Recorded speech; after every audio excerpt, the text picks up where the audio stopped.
تو اس طرف اشارہ ہے اس حدیث میں. ونبی محظورۃ رضی اللہ تعالی عنہ، ابو محظورہ رضی اللہ تعالیٰ عنہ کہتے ہیں ان نبی صلی اللہ علیہ وسلم علمہ الاذان، بے شک نبی صلی اللہ علیہ وسلم نے ان کو اذان سکھائی. فذکر فیہ ترجیع، اور اس میں ترجیح کا ذکر ہے. اب ترجیح کیا ہے پیچھے یہ گزر چکا ہے کہ جو شہادتین کے کلمات ہیں، اشہد ان لا الہ الا اللہ اور اشہد ان محمد رسول اللہ، یہ جو دونوں کلمات کو پہلے اونچی آواز میں کہنا پھر آہستہ آواز میں کہنا، تو یہ ترجیح ہے. یعنی اونچی آواز میں کہہ کے پھر اس کے بعد آہستہ آواز میں یہ کلمات دہرانا. تو اس میں اس حدیث میں ترجیح کا ذکر ہے. اور عفواً یہ یعنی وائس ورثہ کر لیں، اس کو وائس ورثہ کر لیں کہ ترجیح میں یہ ہوتا ہے کہ پہلے آہستہ کہنا ہے، اس کے بعد زور سے کہنا ہے. یعنی دونوں کلمات کو آہستہ آواز میں کہہ کے پھر اونچی آواز سے کہنا، آ، یہ ترجیح ہے. خیر یہ اس میں فقہا کا اختلاف بھی ہے. بعض کہتے ہیں کہ یہ اس کا حکم ختم ہو گیا، لیکن چونکہ یہ حدیث کے اندر موجود ہے اور صحیح مسلم کی حدیث ہے، تو اس لیے اس کو یہ نہیں کہا جا سکتا کہ یہ حکم ختم ہو گیا، بلکہ اس کو بھی لیا جائے گا. ولیکن ذکر التکبیر فی اولہ مرتین فقط، ولیکن ذکر التکبیر، لیکن انہوں نے تکبیر کا ذکر کیا فی اولہ، اس کے شروع میں مرتین فقط، دو مرتبہ. یعنی اذان کے شروع میں جو اللہ اکبر کے چار کلمات کہے جاتے ہیں، اللہ اکبر اللہ اکبر اللہ اکبر اللہ اکبر، لیکن یہاں پہ ابو معذورہ کی جو روایت ہے اس میں دو دو دفعہ کے الفاظ ہیں. وَرَوَاهُ الْخَمْسَةُ فَذَكَرُوهُ مُرَبِّعًا، یا پھر یہ صحیح مسلم کے الفاظ میں یہ دو دفعہ ہے، لیکن الخمسہ پانچوں نے، یعنی حدیث کی جو پانچ کتابیں ہیں اور یہ خاص ایک ٹرم ہے، ان سب نے اس کو مربعن، مربعن کا معنی کیا ہے؟ چار مرتبہ، یعنی اللہ اکبر اللہ اکبر اللہ اکبر اللہ اکبر اس انداز میں بیان کیا ہے. اب یہ حدیث ہمارے پاس، تو یہاں پہ یہ بات باقی روایات کے اندر اضافہ موجود ہے کہ چار مرتبہ، تو پھر پہلے کلمات دو مرتبہ نہیں ہوں گے بلکہ چار مرتبہ ہی لیے جائیں گے. تو اس طرح اگر ہم دیکھیں تو تکبیرات کے چار کلمات، شہادتین کے چار کلمات، اسی طرح حی علی التین یعنی حی علی الصلاح اور حی علی الفلاح کے چار کلمات، پھر تکبیر دو بار، پھر تحلیل ایک بار.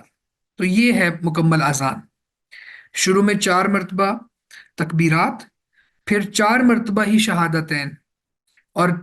چار مرتبہ ہی حی علی التین یعنی حی علی الصلاح حی علی الفلاح، یہ چار مرتبہ، اور پھر اس کے بعد تکبیر دو مرتبہ اللہ اکبر اور ایک دفعہ لا الہ الا اللہ. تو جو اذان فجر ہے اس کے اندر پھر یعنی حی علی التین کے بعد حی علی الصلاح حی علی الفلاح کے بعد ایک کلمہ جو ہے وہ دو مرتبہ اس کو زائد کہا جائے گا، قد یعنی الصلاۃ خیر من النوم کو، الصلاۃ خیر من النوم، الصلاۃ خیر من النوم. اور اسی طرح تکبیر کی جب بات کریں گے اقامت کی، تو اقامت میں حی علی التین کے بعد دو مرتبہ قد قامت الصلاۃ کا اضافہ ہوگا. تو یہ ہے وہ کلمات جو باقی ساری روایات کو ہم جمع کریں تو ہمیں ملتے ہیں. تو یہاں پہ جو تکبیر دو مرتبہ ہے شروع میں، تو اس کے اوپر اضافہ ہے باقی روایات میں چار مرتبہ کا، تو یہ اضافہ پھر لیا جاتا ہے. صحیح سند کے ساتھ باقی روایات میں اگر کوئی اضافہ ملتا ہو تو پھر اس اضافے کو شامل کیا جاتا ہے حدیث کے اندر. تو اس کا خلاصہ پھر یہ ہوا. اگلی حدیث انس رضی اللہ تعالیٰ عنہ سے ہے. قال کہتے ہیں امر بلال ان یشفع الاذان ویوتر الاقامہ الا الاقامۃ یعنی الا قولہ قد قامت الصلاۃ. انس رضی اللہ تعالیٰ عنہ کہتے ہیں کہ بلال رضی اللہ تعالیٰ عنہ کو حکم دیا گیا ان یشفع الاذان، یہ کہ وہ اذان کے کلمات دو دو مرتبہ کہے، ڈبل. اور ویوتر الاقامہ، اور اقامت کے یعنی تکبیر جس کو ہم کہتے ہیں، ویسے تو تکبیر عام معنوں میں تو ٹھیک نہیں ہے، تکبیر تحریمہ تو وہ ہوتی ہے جس سے نماز کڑی ہوتی ہے، لیکن ہم تکبیر اولا سے پہلے جو اقامت ہے اس کے اوپر بھی تکبیر کا لفظ بعض اوقات بول دیتے ہیں، تو یہ بات ٹھیک نہیں ہے، اس کو اقامت کہا جاتا ہے، یعنی نماز کے لیے جو اذان کے گہرے الفاظ کہہ کر اور قد قامت الصلاۃ کو دو دفعہ کہہ کر جو الفاظ مشروع ہیں یہ اقامت ہے۔ تو اقامت یوتر الاقامہ و یوتر الاقامہ، اقامت کو اکہرا، وطر سے نا، وطر ایک کو کہا جاتا ہے، الا الاقامت، سوائے اقامت کے الفاظ کے، یعنی اللہ قولہ قد قامت الصلاۃ، قد قامت الصلاۃ کا جو قول ہے اس کو دو مرتبہ کہنا ہے، باقی سب ایک ایک مرتبہ کہنا ہے، اللہ اکبر، اشہد ان لا الہ الا اللہ، اشہد ان محمد رسول اللہ، حی علی الصلاۃ، حی علی الفلاح، قد قامت الصلاۃ، قد قامت الصلاۃ، اللہ اکبر، لا الہ الا اللہ۔ تو اقامت میں باقی سارے کلمات جو ہیں وہ ایک ایک مرتبہ ہیں، لیکن قد قامت الصلاۃ یقیناً نماز قائم ہو گئی، یہ دو مرتبہ ہے۔ متفق علیہ ولم یذکر مسلم الاستثناء، آ، بخاری مسلم کی روایت ہے، اور مسلم نے یہ استثناء ذکر نہیں کیا، یعنی یہ جو استثناء ہے الا الاقامہ والا وہ ذکر نہیں کیا، لیکن چونکہ یہاں آ گیا دوسری روایت میں، بخاری کی روایت میں، تو پھر یہ اقامت سمجھ آ گئی۔ وللنسائی امر النبی صلی اللہ علیہ وسلم بلالا، تو یہاں بخاری مسلم کے الفاظ یہ ہیں امیر بلال، بلال کو حکم دیا گیا، اور وہاں پہ ہے سنن نسائی میں امر النبی صلی اللہ علیہ وسلم بلالا، نبی صلی اللہ علیہ وسلم نے بلال کو حکم دیا، تو بات دونوں طرح سے ایک ہی ہے، بلال کو حکم دیے گئے یا حکم دیا گیا، بلال کو کس نے حکم دیا، تو صراحت آ گئی کہ اللہ کے نبی صلی اللہ علیہ وسلم نے بلال رضی اللہ تعالیٰ عنہ کو حکم دیا ہے۔ اب اس حدیث میں بہت سی باتیں سمجھ آتی ہیں۔ ایک بات تو یہ کہ جو طریقہ اللہ کے نبی صلی اللہ علیہ وسلم نے مشروع کیا اور پھر آپ نے صحابہ کو سکھایا اور آپ حکم دیا کرتے تھے، تو گویا کہ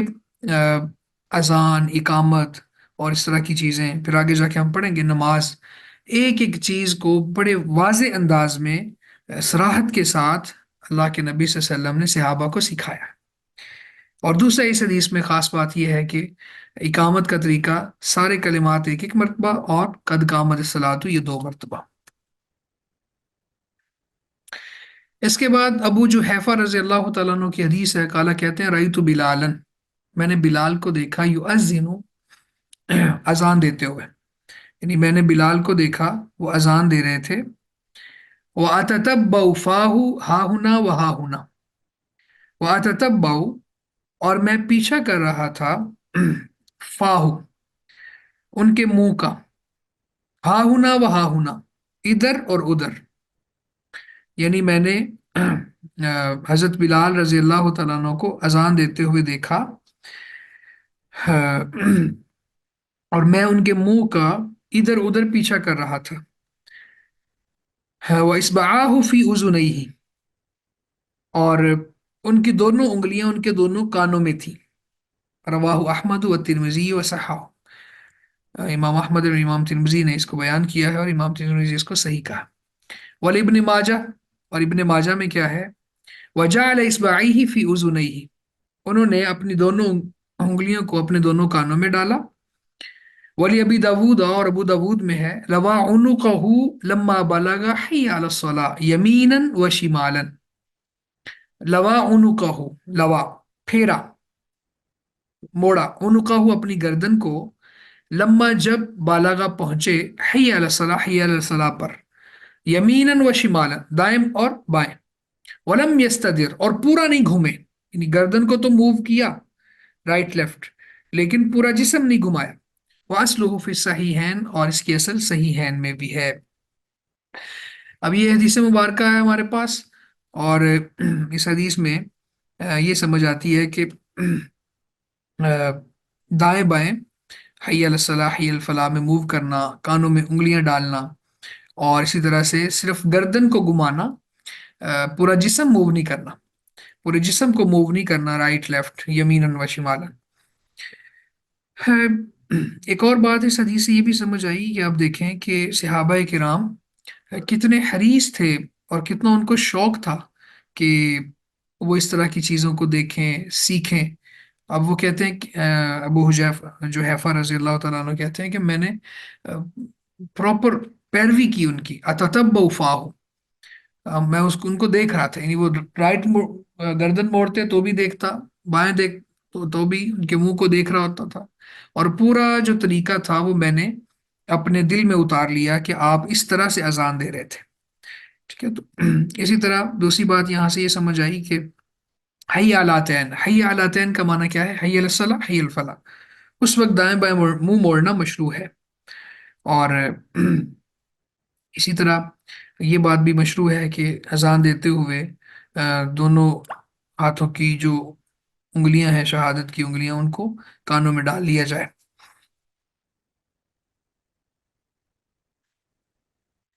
وعن نبی معذورۃ رضی اللہ تعالی عنہ ان نبی صلی اللہ علیہ وسلم اعجبہ صوته فعلمہ الاذان. ابو معذورہ رضی اللہ تعالیٰ عنہ کہتے ہیں کہ بے شک نبی صلی اللہ علیہ وسلم کو ان کی آواز اچھی لگی، اعجبہ اچھی لگی ان کو، صوتہ ان کی آواز، فعلمہ الاذان پس آپ نے ان کو اذان سکھائی، تعلیم دی اذان کی. رواہ ابن خزیمہ، ابن خزیمہ نے اس کو روایت کیا ہے. اب اس حدیث میں کیا ہے کہ یہ وہی واقعہ ہے، اس کی طرف ہی اشارہ ہے جس میں وہ معذورہ نے جب اذان کی نقل آ، اڑائی اور اس کے بعد پھر،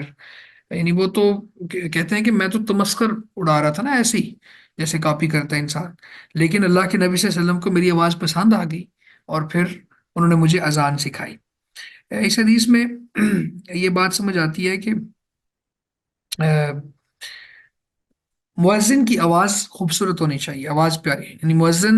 لگانے کے لیے جہاں اور بہت سے کرائٹیریاز ہیں، یعنی آگے آئے گا کہ وہ ایسا ایسا مؤذن جو اپنی اذان کے اوپر فکس سیلری کی ڈیمانڈ نہ کرے، تو یہ خوبی ہے، ایک وصف ہے. اسی طرح ایسا مؤذن اختیار کرنا چاہیے اور ایسے ایسے شخص کو مؤذن کا عہدہ یا ذمہ داری دینی چاہیے جس کی آواز اچھی ہو، جس کی آواز پیاری ہو. کیونکہ یہ ایک دن میں 5 مرتبہ نماز کے لیے کال کرنے کا اعلان ہوتا ہے اور اذان گونج رہی ہوتی ہے. تو اذان کو بھی اس کے تلفظ کے ساتھ پروناؤنس کرنا اور اسی طرح اس کا لہجہ بہت خوبصورت بنانا یہ بہت ضروری ہے. تو 5 اور پھر یہ ایک نمائندگی ہے، یعنی ہماری مساجد سے اٹھنے والی آواز یہ اللہ کے دین کو ریپریزنٹ کر رہی ہوتی ہیں کہ یہ شریعت کے اندر نماز کی طرف بلانے کا یہ طریقہ ہے. تو بہت خوبصورت آواز والا مؤذن ہونا چاہیے اور بہت اچھے لہجے والا ہونا چاہیے. تو یہاں پہ ابو معذورہ رضی اللہ تعالیٰ عنہ نے کی حدیث نے ہمیں یہ بتایا کہ مؤذن ایسا ہو جو جس کی آواز خوبصورت ہو. تو دوسری بات یہ بھی سمجھ آئی کہ آپ دیکھیں کہ حاکم وقت کا کام کیا ہے، یا خلیفہ وقت کا کام کیا ہے، یا جو بہت بڑا مسلمانوں کے امور کا والی ہے، ذمہ دار ہے، اس کا کام کیا ہے؟ اس کا کام صرف یہ نہیں ہے کہ وہ باقی معاملات دیکھے، زکوٰۃ کا نظام دیکھ لے یا پھر جزیہ کا نظام دیکھ لے یا باقی جتنے بھی کام ہوتے ہیں وہ دیکھ لے. اس کے ساتھ ساتھ بہت ضروری ہے کہ وہ لوگوں کو خود تعلیم دے صوم و صلات کی، اذان و اقامت کی. ٹھیک ہے. آپ دیکھیں کہ اللہ کے نبی سے اب کوئی شخص اگر یہ کہے بھی اب میں کسی کو اذان سکھانا شروع کر دوں، میرے تو شان کے لائق نہیں ہے، میرے تو اور بہت سے کام ہیں، میں تو یہ کرتا ہوں، میں تو وہ کرتا ہوں، میں فلاں فلاں جگہ پہ پڑھاتا ہوں، میں تو امور خلافت اور امور ریاست دیکھتا ہوں، تو اس کو عذر کر لے، وہ بہانہ بنا لے، تو کہے کہ نہیں، تو یہ بات مناسب نہیں ہے. کیونکہ اللہ کے نبی صلی اللہ علیہ وسلم نے جن چیزوں کو براہ راست سکھایا اور ان پر براہ راست فوکس کیا، ان کی اہمیت باہر صورت بہت بڑی ہے، بہت بڑی ان کی اہمیت ہے. تو اذان کو حقیر نہیں سمجھنا چاہیے، مؤذن کی ویلیو کو کم نہیں سمجھنا چاہیے. یہ بات بھی ہمیں اس حدیث سے سمجھ آتی ہے. اور جیسے حضرت عمر رضی اللہ تعالیٰ عنہ وہ ان کے بارے میں آتا ہے کہ اپنے گورنروں کو لکھا کرتے تھے کہ کہا کہ ان اہم امورکم عندی الصلاۃ، کہ تمہارے سارے کام، گورنر اب لگایا گیا نا اسٹیٹ کو چلانے کے لیے، ریاست کو چلانے کے لیے، امور سلطنت دیکھنے کے لیے، لیکن عمر رضی اللہ تعالیٰ عنہ ان کو لکھ رہے ہیں کہ تمہارے سارے معاملات میں سب سے اہم امر، سب سے اہم کام میرے نزدیک نماز ہے۔ تو نماز، مسجد، اذان، اقامت، ٹھیک ہے، یہ چیزیں ایسی ہیں کہ جو بہت قابل قدر ہے۔ ہمارے ہاں اس کو نکما اور ہیچ معاذ اللہ سمجھا جاتا ہے ایسے لوگوں کو جو اس کام کے لیے لگے ہوئے ہیں۔ تو بہرحال یہ بات بھی ہمیں اس حدیث مبارکہ سے سمجھ آتی ہے۔ اس کے بعد جابر بن سمرہ رضی اللہ تعالیٰ عنہ کی روایت ہے، قال کہتے ہیں صلیت مع النبی صلی اللہ علیہ وسلم علی عیدین،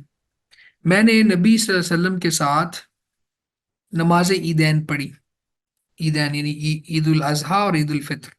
دونوں عید کی نمازیں پڑھی، من غیر مرۃ ولا مرتين، من غیر مرۃ ایک مرتبہ کے علاوہ، ولا مرتين اور نہ دو مرتبہ، یعنی کئی مرتبہ پڑھی، متعدد بار میں نے اللہ کے نبی صلی اللہ علیہ وسلم کے ساتھ عیدین کی نماز پڑھی، بغیر اذان ولا اقامت، اذان اور اقامت کے بغیر۔ رواہ مسلم ونحو فی المتفق علیہ عن ابن عباس وغیرہ۔ تو اس طرح کی اور بھی روایات موجود ہیں، اور یہ صحیحین کی روایت ہے۔ تو اس حدیث میں کیا مسئلہ ثابت ہوا؟ العیدین سے مراد عید الفطر اور عید الاضحیٰ ہے، اور اذان اور اقامت کے بغیر کا معنی کیا ہے کہ نہ عید کی نماز کے لیے اذان ہوتی ہے، نہ اقامت ہوتی ہے۔ تو یہ وہ نماز ہے جو یعنی ان نمازوں میں سے ہے، عیدین کی نماز کے، جن کے لیے اذان اور اقامت نہیں ہے۔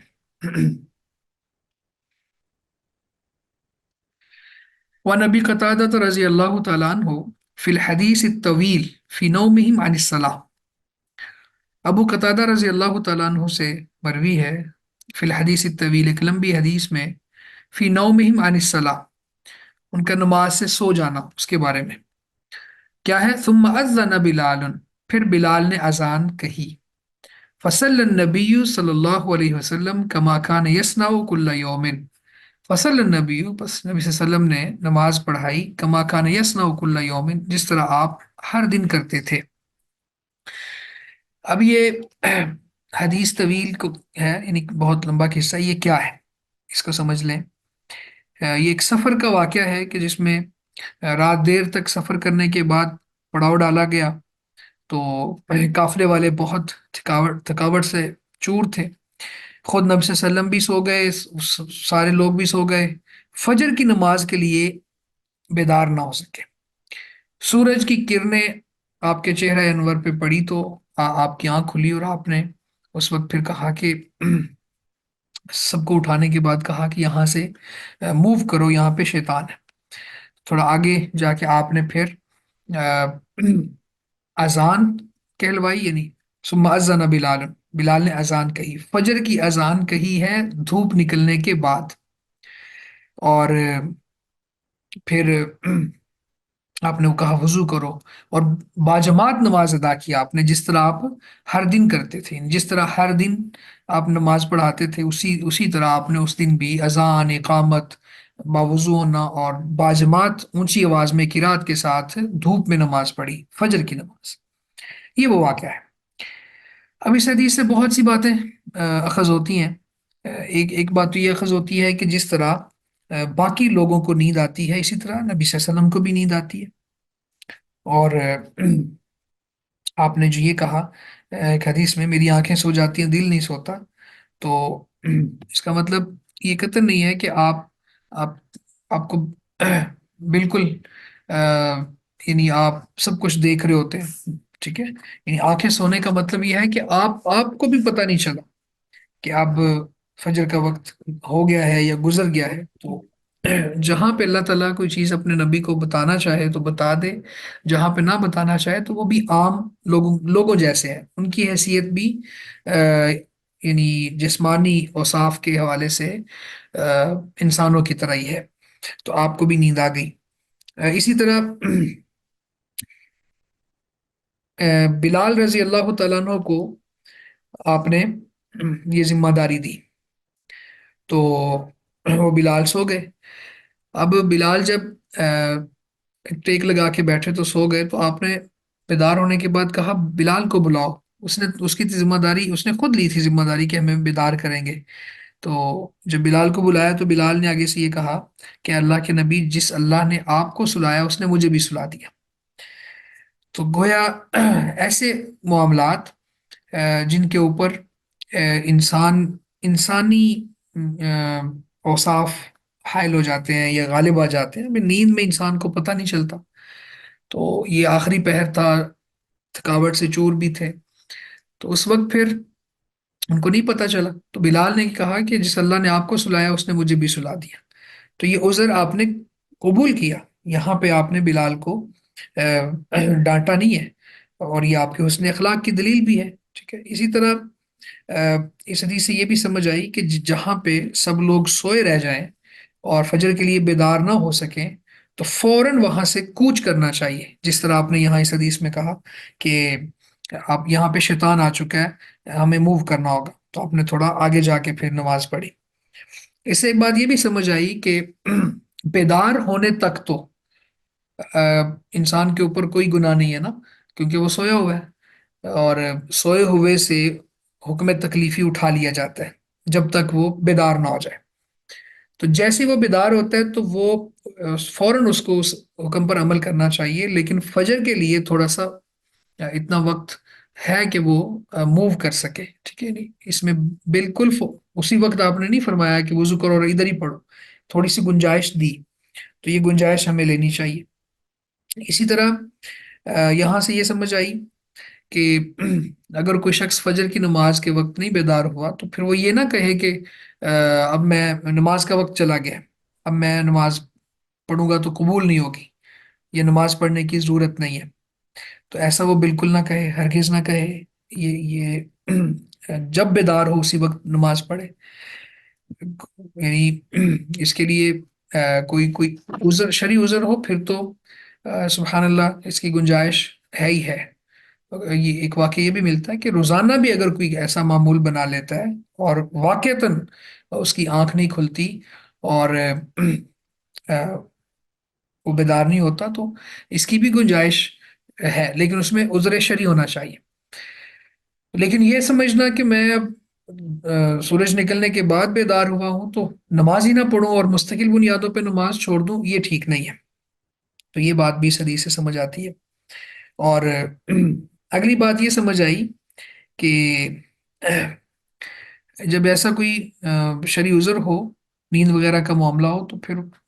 فردن فردن نہیں پڑھنی چاہیے، اجتماعیت اختیار کرنی چاہیے۔ اور یہاں پہ چونکہ باقی صحابہ بھی موجود تھے تو آپ نے اگر کسی ایک کی رہ جاتی تو وہ اور بات تھی، سب کی رہ گئی تھی اور پھر سب نے ہی باجماعت نماز ادا کی ہے۔ اچھا، اسی طرح ایک اور بات سمجھ آئی کہ جہری نماز کی قضا بھی جب کسی اور وقت میں دی جائے گی تو جہر کے ساتھ ہی دی جائے گی، یعنی اس میں قرات کی جائے گی جیسے قرات کی جاتی ہے۔ اب فجر کی نماز میں قرات کی جاتی ہے، ظہر اثر میں نہیں کی جاتی، اونچی آواز میں نہیں کی جاتی جہری قرات۔ تو لیکن جب وہ رہ گئی تھی تو جب وہ پڑھی، اگرچہ وہ دن کا وقت تھا لیکن اس کو ایسے ہی پڑھا جیسے وہ اندھیرے میں پڑھی جاتی تھی، تو یہ بات بھی یہاں سے ثابت ہوئی۔ اور قضا نماز میں جماعت مشروع ہے، یہ ساری چیزیں اس حدیث سے ملتی ہیں۔ تو بہت عظیم الشان یہ حدیث ہے اور واقعہ ہے جو بہت سے مسائل ہمیں سمجھاتی ہے۔ وَلَهُ عَنْ جابر رضی اللہ عنہ ان النبی صلی اللہ علیہ وسلم اتى المزدلفہ، وَلَهُ یعنی مسلم میں ہی ہے جابر رضی اللہ تعالیٰ عنہ سے کہ نبی صلی اللہ علیہ وسلم مزدلفہ آئے، فصلى بها المغرب والعشاء بأذان واحد وإقامتين، تو آپ نے مغرب اور عشاء کو ایک اذان اور دو اقامتوں کے ساتھ ادا فرمایا۔ یعنی اس حدیث میں جمع بین الصلاتین، یعنی دو نمازوں کے درمیان جمع کرنے کا طریقہ کیا ہوگا وہ ملتا ہے، یعنی آپ نے ہر نماز کے لیے الگ الگ سے اذان نہیں کہی، ایک اذان اور پھر مغرب پڑھی اس کے لیے ایک اقامت، عشاء کے لیے ایک اقامت، اس طرح سے آپ نے ان کو جمع کر لیا۔ وَلَهُ عن ابن عمر رضی اللہ تعالی عنہما، اور صحیح مسلم میں ہی ابن عمر رضی اللہ تعالیٰ عنہما یعنی عبداللہ بن عمر سے مروی ہے، جمع النبی صلی اللہ علیہ وسلم بین المغرب والعشاء باقامت واحدہ، اللہ کے نبی صلی اللہ علیہ وسلم نے مغرب اور عشاء کو ایک اقامت کے ساتھ جمع کیا۔ وزاد ابو داود لکل صلاۃ، ہر نماز کے لیے، وفی روایت اللہ، اور ایک روایت میں ہے ولم یناد فی واحدۃ منہما، ان دونوں کے درمیان آپ نے اذان نہیں کہی۔ اب یہاں پہ اس حدیث سے معلوم ہوا کہ ایک اقامت کے ساتھ دو نمازوں کو جمع کرنا، دو نمازوں کے لیے الگ الگ دو اقامتیں کہنا، یہ دونوں طریقے ہی ٹھیک ہیں، اور اذان ہر نماز کے لیے کہنا ضروری نہیں ہے، وہ ایک ہی کافی ہوگی۔ اس کے بعد اگلی حدیث ابن عمر اور عائشہ رضی اللہ تعالی عنہما سے ہے، قالا، انہوں نے کہا، وعن ابن عمر و عائشہ رضی اللہ تعالی عنہم، عنہم اس لیے کہا کہ یہ دو سے زیادہ لوگ بن گئے، تین، یعنی حضرت عمر، حضرت عائشہ اور ان کے بیٹے عبداللہ، جب تین نام جمع ہو گئے تو پھر رضی اللہ عنہ جمع کی ضمیر آ گئی۔ قالا، ان دونوں نے کہا، کن دونوں نے؟ عبداللہ بن عمر اور عائشہ رضی اللہ تعالی عنہما نے،